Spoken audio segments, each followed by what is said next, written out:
बाबर को इब्राहिम लोदी को हराने के लिए राणा सांगा लाया था। तो मुसलमान तो बाबर की औलाद है और तुम गद्दार राणा सांगा की औलाद हो। ये हिंदुस्तान में तय हो जाना चाहिए। समाजवादी पार्टी के जो सांसद हैं बदतमीज हैं, उनको इतिहास की कतई जानकारी नहीं है। इनको और कुछ तो बचा नहीं है, तो अब रह क्या गया है? ये वोट की राजनीति सिर्फ करेंगे। हाँ, समाजवादी पार्टी तो घोषित हो चुकी है कि वो मुगलों की पार्टी है, मुगलों के वंशजों की पार्टी है, क्योंकि वो हमेशा कभी बाबर का पक्ष लेंगे, कभी औरंगजेब का पक्ष लेंगे, कभी बाबर के ऊपर बयानबाजी कर देंगे, कभी राम मंदिर के विरुद्ध बोलेंगे।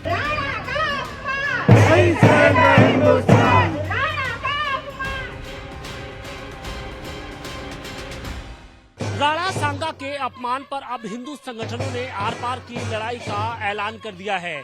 जिस तरीके से करणी सेना की ओर से पहले आगरा में समाजवादी पार्टी के राज्यसभा सांसद लालजी जो सुमन हैं उनके खिलाफ विरोध प्रदर्शन किया गया और अब देश के दूसरे हिस्सों में भी जो विरोध की आग है वो अब सुलगती दिखाई पड़ रही है।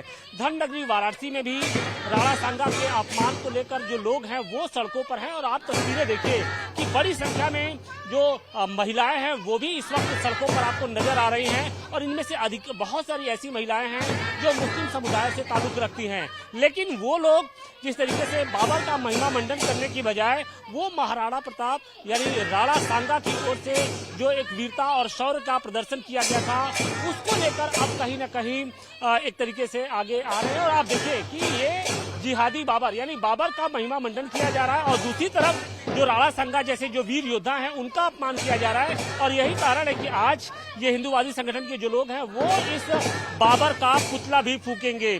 सवाल इसी बात का है कि जिहादी मानसिकता के जो लोग हैं उनका वो जिस तरीके से लगातार बयानबाजी दे रहे हैं, बयानबाजी कर रहे हैं, उससे कहीं ना कहीं जो हिंदू धर्म है और खासतौर से जो राजपूत समुदाय है वो आहत दिखाई पड़ रहा है। इतिहास राणा सांगा के किरदार को किस तरीके से देखता है? हिंदुस्तान के राजपूत से और आहत नहीं है, पूरा हिंदुस्तान आहत है, क्योंकि रामजी लाल सुमन ने गलत इतिहास को बयान किया है। आप खुद सोचिए, महाराणा संग्राम सिंह जिस समय थे मेवाड़ के शासक, उसमें वो स्थापित शासक थे और बाबर एक लुटेरा था, समरकंद से भागा हुआ था। उसके पास फटे हुए जूते थे, फटे हुए कपड़े थे। वो कुछ सेना को किराए के भाड़े के टट्टुओं को लेकर के भारत पर आक्रमण करने की योजना बना रहा था।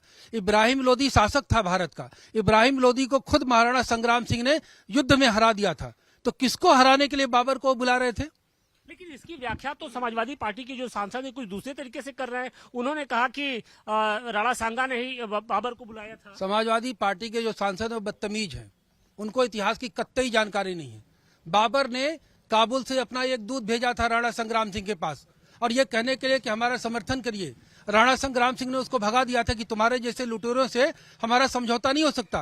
राजपूती आन बान शान, राजपूती मर्यादा और राजपूती सिद्धांत के विरुद्ध था किसी लुटेरों के यहाँ अपना दूध भेजना। राणा संग्राम सिंह शासक थे, वो शासक के पास दूध भेज सकते थे। उन्होंने इब्राहिम लोदी को हराया था। आलम खां लोदी और दौलत खां लोदी जो इब्राहिम लोदी का चाचा था और इब्राहिम लोदी का भाई था, वो जाकर के बाबर से मिले और बाबर को आक्रमण करने के लिए उन्होंने आमंत्रण दिया। और लुटेरे को आमंत्रित करने के लिए कोई राजपूत शासक ने कभी आमंत्रित। लेकिन इस तरीके की सियासत के पीछे आप क्या देखते हैं? क्या ये लोग बाबर औरंगजेब की प्यार में इतने अंधे हो गए हैं कि उनको अपने जो भारत के जो वीर योद्धा हैं वो भी नहीं दिखाई पड़ रहे हैं? भारत के जो महान योद्धा राणा संग्राम सिंह के विरुद्ध कोई भी बोलेगा वो हिंदुस्तान के खिलाफ बोलेगा, हिंदुस्तान की संस्कृति के खिलाफ बोलेगा। वो गद्दार नहीं है। काबुल में बाबर की कब्र है, वहां दफन है। वो भाग कर गया अपने देश में दफन करने के लिए, वो प्रायश्चित करने के लिए। जो बाबर आया था भारत में आक्रमण करने के लिए तो भारत के भी कुछ लोगों को सेना में भर्ती किया था। तो उन्हीं जो सेना में उसके लड़े थे बाबर के साथ, उन्हीं के ये वंशज हैं जो बाबर की तीमारदारी कर रहे हैं। लेकिन बहुत से ऐसे लोग देखिए राणा सांगा के खिलाफ जिस तरीके से अपमानजनक जो बातें कही गई उससे सिर्फ करणी सेना यानी राजपूत समाज ही नहीं आहत है बल्कि जो सभी धर्मों के लोग हैं वो भी आहत दिखाई पड़ते हैं। मुस्लिम समाज से आते हैं, आपका नाम जानना चाहेंगे? मोहम्मद शहाबुद्दीन जोसेफ तिवारी। मोहम्मद शहाबुद्दीन भाई, ये बताइए कि आपके हाथों में तो बाबर की तस्वीर होनी चाहिए और आप महाराणा राणा संग्राम सिंह की तस्वीर लिए खड़े हैं। किस बाबर की बात करते हैं? जो लुटेरा था, जो मरने के बाद उसकी लाश भी वो पहले से बोल दिया था कि हमको वहां जाना है अपने काबुल में। तो ये तो लुटेरा था, इसकी पूरी नस्ल जो है लुटेरे थे। ये सिर्फ देश को लूटने के लिए यहाँ आए थे और यहाँ अपना इस्लाम का जो कठमुल्ले लोग थे इनको जो है बरगलाने के लिए, यहाँ पे अत्याचार करने के लिए वो आया था। आप तो कठमुल्ले कह रहे हैं, आप बाबर को आताताई कह रहे हैं, लेकिन समाजवादी पार्टी के जो लोग हैं वो उनका महिमा मंडन अपने रोजी रोटी सीखना चाहते हैं, इनको और कुछ तो बचा नहीं है, तो अब रह क्या गया है? ये वोट की राजनीति सिर्फ करेंगे। हाँ, करेंगे। आप इत्तेफाक, आप युवा हैं, बुद्धिजीवी, चूंकि आप टीचर भी हैं, किस तरीके से राणा सांगा के किरदार को देखते हैं आप? जी देखिए, जब बात राष्ट्र की होती है तो हमेशा जो राष्ट्र का नायक होता है उसको नायक के रूप में ही देखा जाएगा। जैसे कि आप बात करेंगे तो लोधी जिसको ऑलरेडी हरा दिया था राणा सांगा ने, तो उनको हराने के लिए उनको बाहरी मदद की कोई आवश्यकता थी नहीं। दूसरी बात ये कि वो ऑलरेडी उनका यहाँ पे स्थापत्य था, तो उनको किस चीज की स्थापना करनी थी कि वो बाहर से किसी आक्रमणकारी को बुलाएंगे यहाँ पे। दूसरा, बाबर के किसी भी इतिहास में संक्षिप्त राणा सांगा के साथ संधि का कोई उल्लेख नहीं है। तो हम अगर हम पढ़े लिखे वर्ग के हैं और पढ़े लिखे वर्ग से बात करेंगे तो हम तथ्यों पे बात करेंगे ना, तो संधि का कहीं पे भी विवरण क्यों नहीं है? क्यों नहीं है?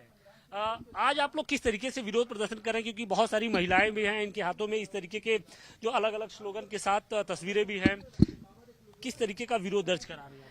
देखिए, आज यहाँ पर जो सपा सांसद ने जो अपना बयान दिया है, सपा नेता ने राणा सांगा को लेकर, उसके विरोध में हम लोग यहाँ पर हैं। और बाबर एक आक्रमणकारी था, जैसा आपने पहले के लोगों को भी सुना, बाबर एक आक्रमणकारी था और आक्रमणकारी का महिमा मंडन भारत जैसे देश में होना भारत की संस्कृति को नुकसान पहुंचाना है।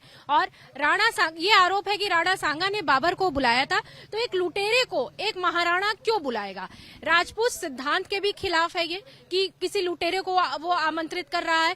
तो इस तरह से हमारे देश को, इतिहास को जो तोड़ मरोड़ के कम्युनिस्टों द्वारा प्रस्तुत किया गया है, उसको रोकने के लिए आज हम लोगों ने यहाँ पे मार्च निकाला है और बाबर का पुतला भी हम लोग फूका है। लेकिन ये बात जो राणा सांगा के सम्मान की बात हो रही है, लेकिन ये बात समाजवादी पार्टी के लोगों को समझ में नहीं आती है। वो तो बाबर का महिमा मंडन कर रहे हैं, औरंगजेब की भाषा बोल रहे हैं। देखिए, समाजवादी पार्टी तो घोषित हो चुकी है कि वो मुगलों की पार्टी है, मुगलों के वंशजों की पार्टी है, क्योंकि वो हमेशा कभी बाबर का पक्ष लेंगे, कभी औरंगजेब का पक्ष लेंगे, कभी बाबर के ऊपर बयानबाजी कर देंगे, कभी राम मंदिर के विरुद्ध बोलेंगे। ये उनके पार्टी का एजेंडा बन चुका है। और ऐसे लोग जो इतिहास को नहीं पढ़ते हैं, न जानते हैं, ठीक से उन्होंने पढ़ा लिखा नहीं है, इसलिए उल्टी सीधी बयानबाजियां करते रहते, कभी औरंगजेब का महिमा मंडन करेंगे, कभी बाबर का महिमा मंडन करेंगे। तो ये उनकी शिक्षा के अभाव में है, वो उन्होंने सही इतिहास को पढ़ा नहीं है। क्या एक वोट बैंक की राजनीति है क्या जो इनको इस तरीके के बयान देने के लिए प्रेरित करती है? ये सिर्फ अपनी राजनीति चमकाने के लिए और दूसरे वर्ग को, एक खास विशेष समूह को बरगलाने के लिए, भड़काने के लिए इस तरह की बयानबाजियां करते हैं कि एक विशेष वर्ग समूह उनसे खुश हो और उनका अपना वोट बैंक चलता रहे। क्योंकि आप मुस्लिम समाज से आती हैं, महिलाओं का प्रतिनिधित्व करती हैं, आप उनके इस बयान को किस तरीके से देखती हैं और बतौर मुस्लिम लोगों से क्या अपील करना चाहेंगी? देखिए, पहले तो मैं सबसे पहले मुसलमानों को ये कहूंगी कि बाबर कोई मुसलमान नहीं था, वो मंगोल था, आक्रमणकारी था, लुटेरा था। उससे अपना नाता जोड़ना बंद कर दें। वो अपना पूर्वज बाबर को मानने की बजाय अगर राणा सांगा को मानेंगे तो हमारा इतिहास और हम गौरवशाली इतिहास को, अपने पूर्वजों पर गर्व कर सकेंगे। पूर्वजों पे गर्व कर सकते हैं। लेकिन जो समाजवादी पार्टी के जो लोग हैं, जो सांसद हैं, वो इस तरीके की बयानबाजी कर रहे हैं, उससे कहीं ना कहीं जो देश है वो जरूर आहत है। और सिर्फ राजपूत समाज ही नहीं, बल्कि समाज के जो सभी वर्गों के लोग हैं वो समाजवादी पार्टी के जो राज्यसभा सांसद हैं लालजी सुमन, उनके बयान से आहत है। और यही कारण है कि लोग जो हैं वो सड़कों पर उतरकर अब इस वक्त विरोध प्रदर्शन कर रहे हैं।